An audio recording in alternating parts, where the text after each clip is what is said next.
Shalom, sahabat yang dikasihi Tuhan. Kita belajar firman Tuhan hari ini. Kalau kita membaca firman, kalau kita mendengar suara Tuhan melalui firman Tuhan, pasti ada semangat yang berkobar-kobar. Pasti hidup kita semangat dan bergairah menghadapi hari ini, bergairah menatap masa depan, bergairah menghadapi hari esok. Firman Tuhan itu hidup. Firman Tuhan itu membuat kita semangat.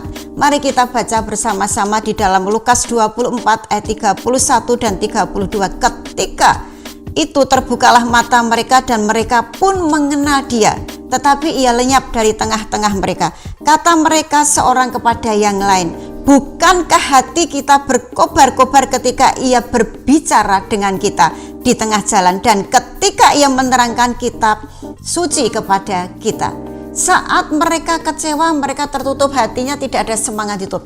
Tapi saat mereka mendengarkan Yesus berbicara, saat mereka mendengarkan kitab suci firman Tuhan dijelaskan, hati mereka semangat, hati mereka berkobar-kobar. Walaupun secara fisik firman itu, Yesus itu tidak ada berdiri bicara dengan kita, tapi firman Tuhan ini yang membuat kita semangat hidup. Firman Tuhan itu yang membuat semangat berkobar-kobar menghadapi hari ini, menghadapi hari esok. Kita belajar bersama-sama. Saya pernah ada bingkisan, ada seseorang ngirim bingkisan tapi tidak ketemu dengan saya. Dan seseorang itu memberikan tulisan, di secarik kertas ada tulisannya, "Ibu, bingkisan ini untuk Ibu sebagai hadiah ulang tahun Ibu." Baru saya membaca tulisannya, saya semangat, saya senang. Saya percaya bahwa bingkisan itu untuk saya karena ada tulisan di secarik kertas itu. Walaupun secara fisik orang yang memberi hadiah itu tidak ada bersama-sama saya, tidak saya hadapi, tidak berbicara langsung dengan saya, tapi saya percaya bahwa tulisan itu adalah untuk saya dan tulisan itu benar, sehingga saya melakukannya. Saya buka bingkisan itu dan saya senang karena saya menerima tulisan itu dan tulisan itu benar untuk saya. Sama saudara, sama sahabat, firman Tuhan yang ditulis di dalam Alkitab ini untuk kita.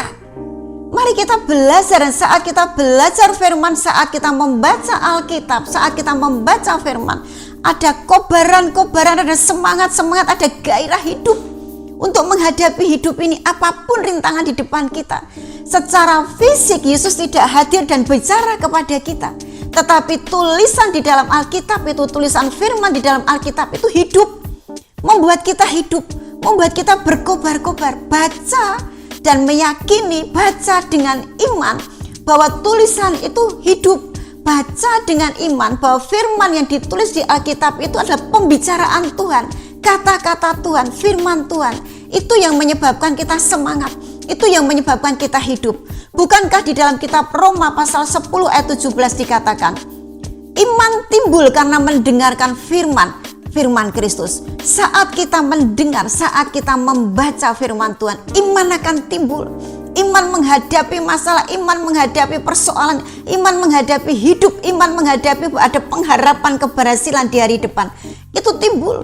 Sehingga kita semangat menghadapi hidup ini, bergairah, berkobar-kobar untuk melayani Tuhan, berkobar-kobar menghadapi hidup ini. Mari sahabat, kita belajar bersama-sama. Seperti yang saya katakan tadi, secara fisik orangnya tidak hadir dalam kehidupan saya, di depan saya, tapi ada secarik kertas yang ditulis dengan kata-kata, dan itu saya percaya tulisan itu untuk saya. Dikatakan, "Ibu, bingkisan ini untuk Ibu sebagai hadiah ulang tahun." Saya senang. Dengan berkobar-kobar, dengan semangat saya membukanya. Saya percaya tulisan itu benar.